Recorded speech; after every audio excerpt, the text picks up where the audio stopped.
Welcome, ladies and gentlemen, back to the RFM audio production channel, where we teach you the basics of mixing. In today's episode, we're going to be looking at how to use an EQ. We're going to be going through some of the basics and where you can get started in actually using an EQ. There's plenty in this tutorial about the different parameters, also where you can actually get started in using it and how to use it effectively in your mixes. As always, this content is recorded live on Twitch. If you'd like to follow me on Twitch, just click the link down below in the description. Don't forget to like, share and subscribe, that way you guys don't miss a thing and it helps the channel grow. Anyway, let's get on with the tutorial. An EQ is very much the bread and butter of an audio production software, and it is the go-to tool for an audio engineer as well. So the idea of an EQ is to balance all of the frequencies that are taking place in each and every individual instrument. What I'm going to do is I'm going to pull up Reaper and I'll pull up an EQ so that way you guys can actually have a visual representation of what I'm talking about. Okay, so this is a track by a band called OR, which I actually did the stem mastering for. It's actually an EDM dance track, which is not normal to what I do. I usually do like punk music, but it's a good track. I'll just have a quick re-listen to it.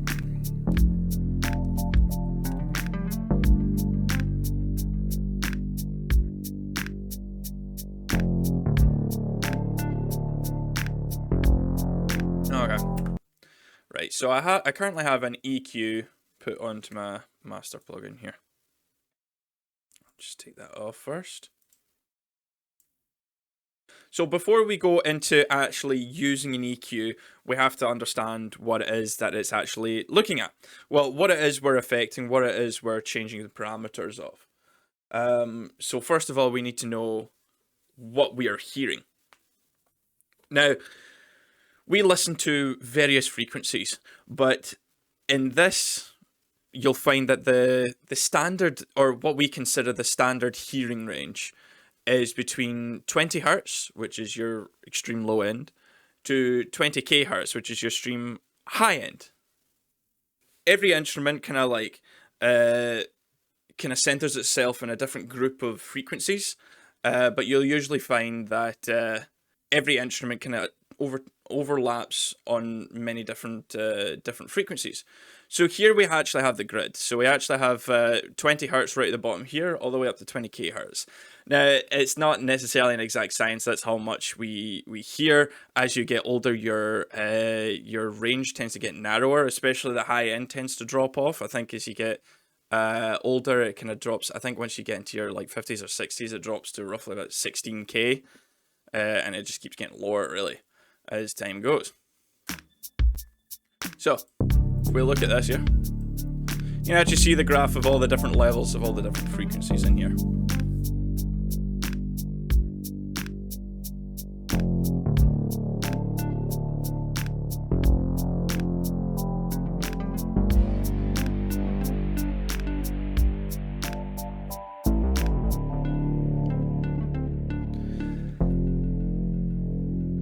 Different instruments will take up the same frequency. Now, the problem with this is it can create a phenomenon called masking. Now, masking is when two instruments take up the same space and overlapping, but one of them begins to disappear in the mix. You can hardly hear it. You'll usually find this takes place between the bass guitar and the kick. You have to do a wee bit of a work in between the two in order to make them work together. But if you haven't really worked on them properly, or depending how they're recorded, they might cover each other up. You usually find it'll be the kick drum that disappears for the most part, but it can be either or. Sometimes the bass guitar gets masked by the guitars. This is why we use a lot of EQing, because we've got to shape these frequencies in order to make sure that everything sounds fine, that we can actually hear everything as well, and that everything has its own space.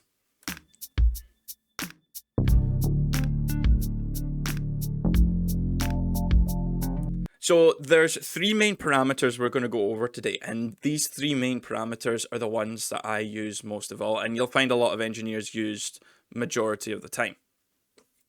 So the first ones we're going to use is called a low cut. Now this can get a little bit confusing sometimes because different EQs will call them different things. Sometimes the low cut is called a low cut. Sometimes it's called a high pass. Now, the reason it's called a high pass is because it lets the higher frequencies pass through. Okay? I prefer the low cut method, but I've actually got two EQs in here. I've got my FabFilter Pro Q2, which is my personal favorite favorite EQ of choice. But I also have the stock EQ, which is also the re-EQ, which for people who use OBS and maybe streams, they'll know this EQ as well. Mainly because it is also included, or you can actually add it to that because it's free for anyone to use. So we do have the different ones. You'll actually notice that FabFilter so we'll bring up one. FabFilter calls it a low cut. But if you go to re-EQ, they call it a high pass, which is the exact same thing. Okay. So, I'm going to demonstrate just in extreme circumstances what these do. So there we go. So this one does start to roll off the low end on the track. If we just take that and then put the frequency up, you'll see that we've got the frequency band here. It starts at 20 Hertz. You're not really going to hear too much of a difference in this one. As I go higher up, you can hear that it starts getting thinner. It starts taking out a lot of the lower end instruments.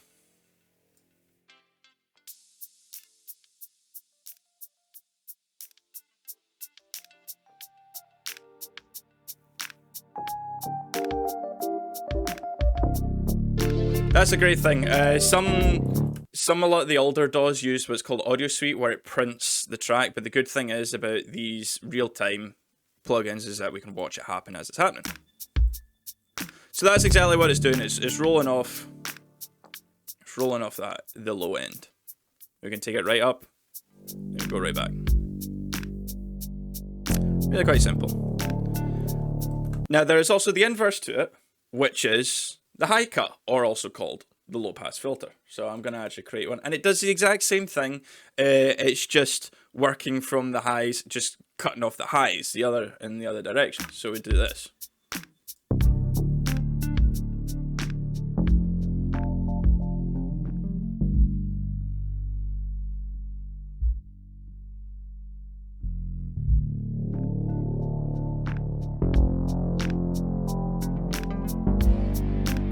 And see, if you're into usually any kind of electronic or dance music, you will actually recognize this effect. They use this a lot, but there's a little extra that is added onto it. So you'll usually hear it in the sweeps, or maybe just before a break, they'll cut down all the highs just to get that kind of sweeping sound, or that coming in. Now, what they also add is they add what's called a resonance peak. Now, some EQs kind of work it differently. This one uses the Q control, which is just right down here. And what they do is they'll boost just before the cut, which creates like a sweeping sound. So if I start from the beginning.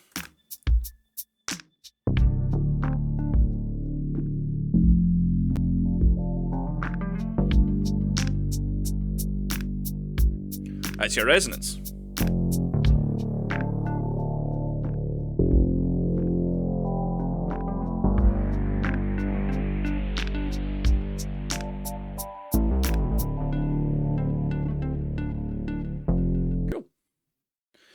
So, like what I said, sometimes the EQs kind of work it differently, because I believe this one uses bandwidth, or no, it's gain, isn't it? So, let's see. Added this low pass filter in. Let's enable that, and then you add gain to it. I think.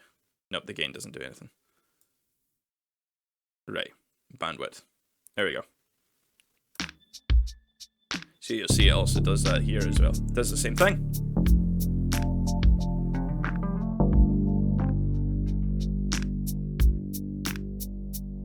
Now the various uses for the high cut, I don't usually put a lot of resonance into it. If I'm trying to clear up low end in different instruments, mainly from instruments that don't really utilize the low end that much, So usually I leave it in on the bass guitar and the kick, but what I might use is I might use these at roughly 80 to maybe 120 hertz on likes of guitars or vocals or drums. I don't, like I said, I don't really utilize those things. Whereas for the top end, I tend to use it. I tend to use it. What is it? I tend to use it on things that need to sound more distant. Now, things that sound more distant have less high end information. So if I'm adding like backing vocals, but I'm putting them like right in the background, trying to make them distant, I might roll it off at roughly maybe like 10k or something like that, just to make them sound a wee bit duller, a wee bit warmer, a little less definition in them.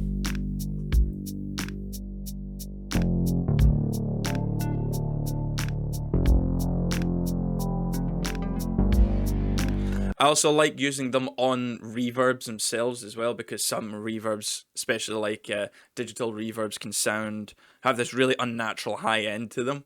So sometimes I'll roll that off, but a lot of the times these reverbs actually have EQs already built into them as well, so you can usually do that on the plugin instead of adding another one.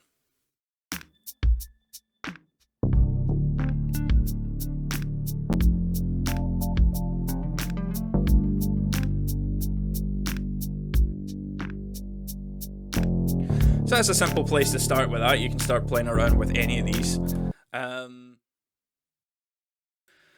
next one we're going to go over is the bell curve. The bell curve is the one that you'll probably end up using most of all, out of all of them. It is the most common one, and it is really simple. It's called the bell curve because it looks like a bell. And this is it here.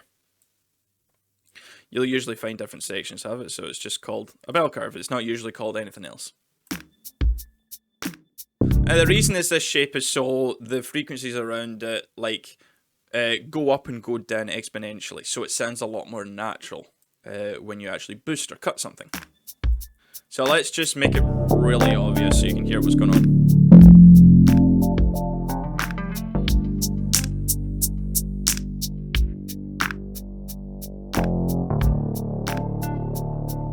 Okay. Can also cut it as well, just to make it really obvious, but this will not even, none of this will ever sound good if you do it this much.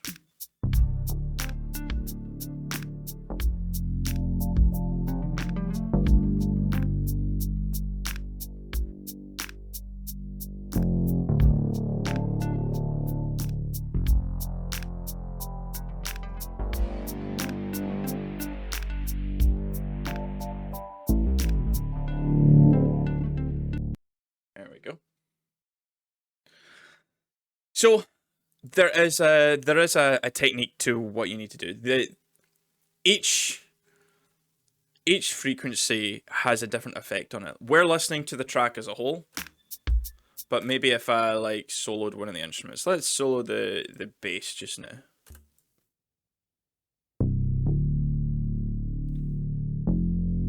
You'll usually find 120 is roughly where these basses like punchiness kind of kicks in.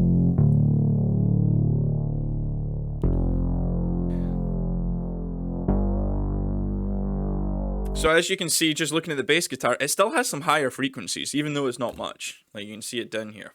In fact, I'll put it forward so it's not the stabbing bits. You can see it's down here. That's probably where the likes of some of the distortion kicks in, just to add a little bit of brightness to it and a little bit of a reason to cut through the rest of the mix.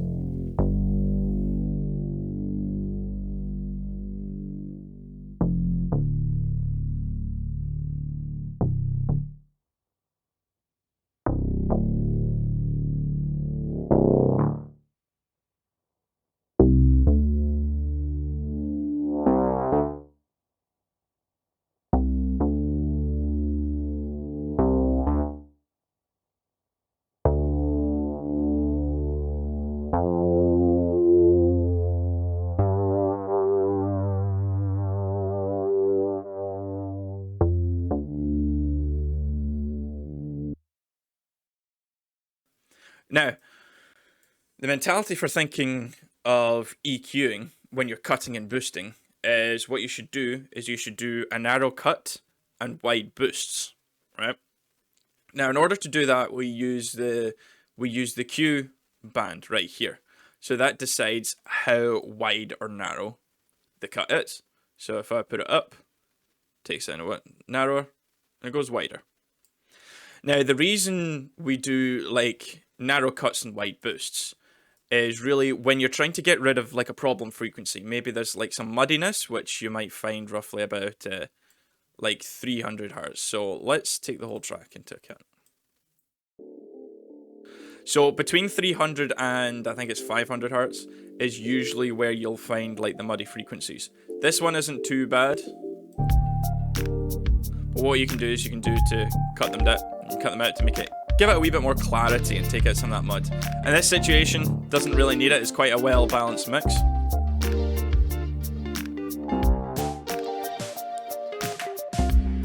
But the reason we do narrow cuts is that you want to only get rid of the group of frequencies that are causing the problem. If you, like, as you can see, it actually goes back in exponentially either side. If you cut it too wide, then you'll take out a lot of the frequencies that you don't want to get rid of as well. And it can probably hollow and thin out the mix a lot, instead of doing it really narrow.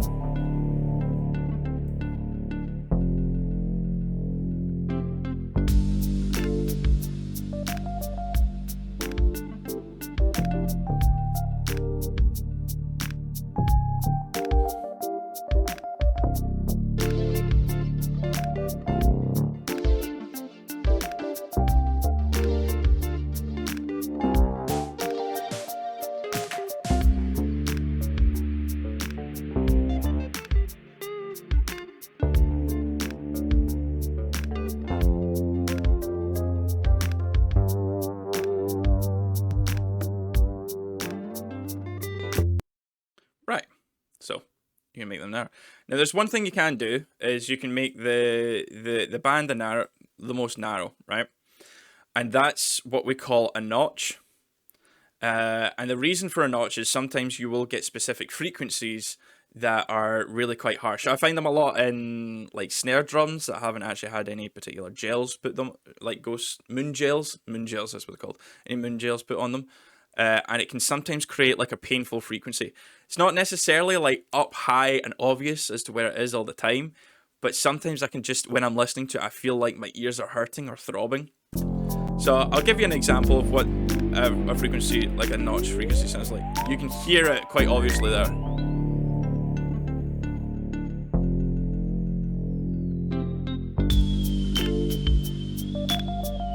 Say like right there. Now, you'll usually find that these kind of frequencies are taken up by 2K to 4K region. That's because that is the region that's most sensitive to our ears. And then we can use like a notch to cut it out if it's a particular problem frequency. Might not be that obvious up until I bring it back in.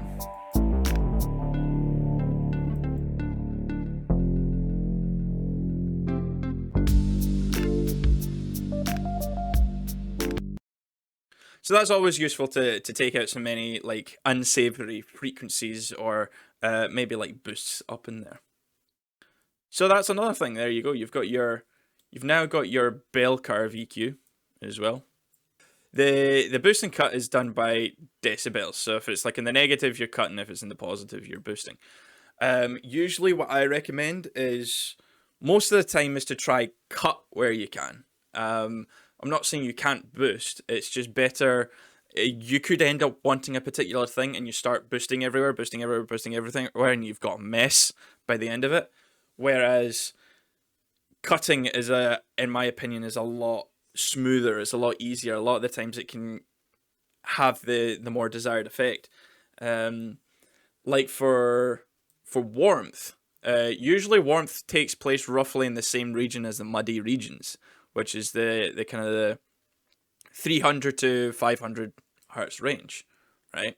And if you wanted more warmth, you could like boost that section, but then you could end up really muddying up the mix. it's also kind of throaty as well. It's also kind of honky as well.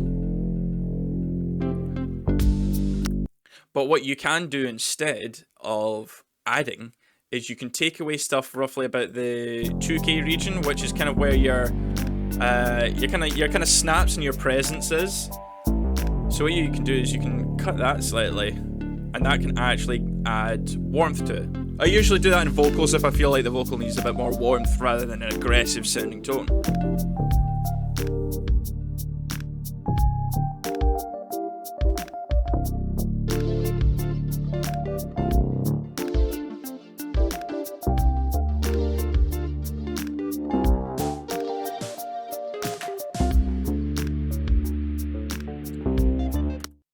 Finally, the last one that you'd probably use, I generally don't use a lot, but I do use it a little bit. I do use it from time to time, but it is the next one that I would say is the important, which are your high and low shelves. So these are slightly different from your cuts, right? See if I let's put a low shelf here. So the shelf is called that because it looks like an actual shelf. Now, the way this differs from a cut is a cut will continue to go down infinitely, right? So anything below a certain volume will not pass through. Whereas this just brings down the volume without cutting anything out of the track. So let's bring the whole track back in.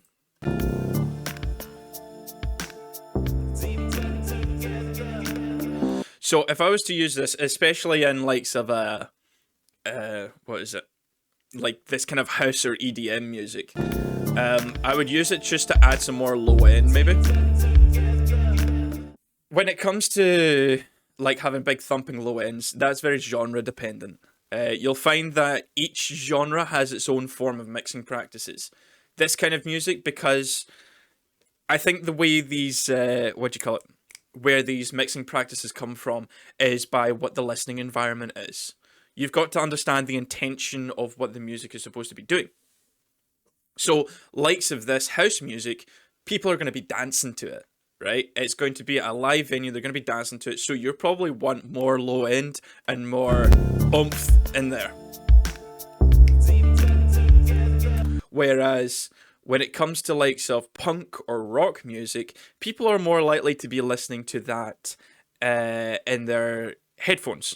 They're more likely to be listening to their wee earbuds, just cutting about during the day. So this low end isn't really a common practice in likes of rock or pop. Well, you will have a bit of pop in rock and punk.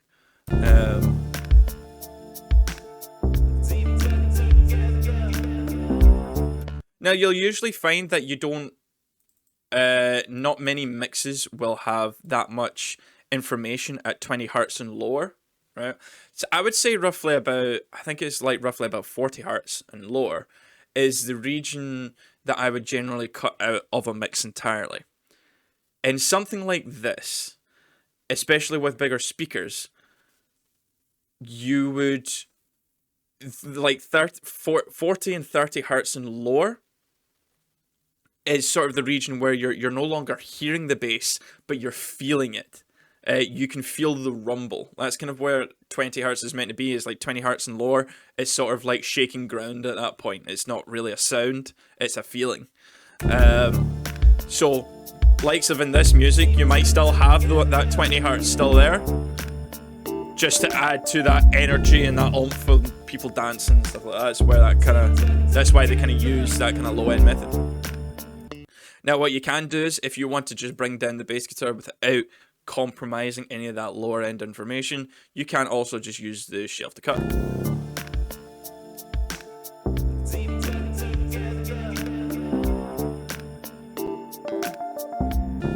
To me, that sounds too thin for this track. Doesn't need it. But then we have the other one. Then we actually have the other, which is the high shelf. Now, this one I like to use a lot. This one is something I use to bring it over so you can see better. This one adds shimmer to a track, especially if you've got like the cymbals and maybe like a shaker or something like that. This can add like sheen and shimmer, but that's the main reason. Oh, I've got two going on there. Let me just delete that other one. Right. Just make it really obvious. Now, if you listen to the vocal there, that is also where airiness in the vocal comes in.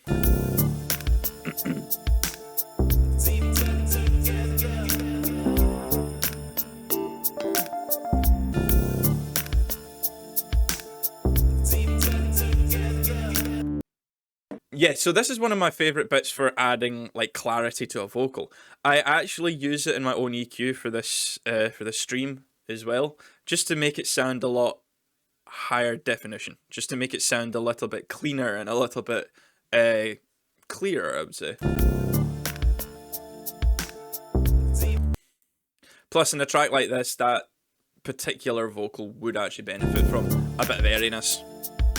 Even though it's distant, I think it would sound really cool having it like really kind of high up there.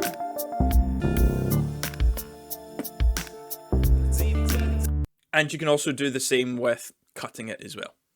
Every one of these things you can do, you can boost or cut.